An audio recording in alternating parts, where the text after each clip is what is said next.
Hello everyone, আজকে সকালটা শুরু করেছিলাম বাতাসার জল দিয়ে।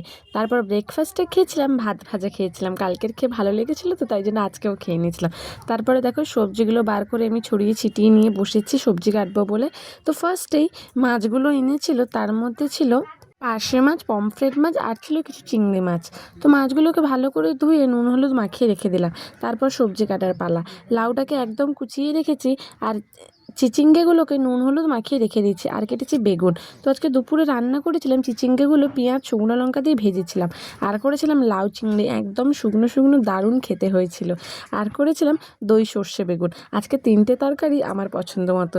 তো যাই হোক, তারপরে বিকালে এই যে ট্রেন্ডিংয়ে চলছে ফেসবুক বলো সব জায়গাতে, তো আমি একটু ট্রাই করে নিলাম। এটা কিন্তু লঙ্কার গুঁড়ো, এটা কিন্তু হলুদ গুঁড়ো না। তারপরে ভাবলাম যে একবার লঙ্কা গুঁড়ো দিয়েও করি। আর রাতে ছিল চিকেন, ভাত, আর লাস্টে খেয়ে নিয়েছিলাম একটু মিষ্টি মিষ্টি আম। মাংসটা ঝাল হয়ে গেছিলো তার জন্য। ঠান্ডা ঠান্ডা আম কিন্তু বেশ ভালোই লাগে।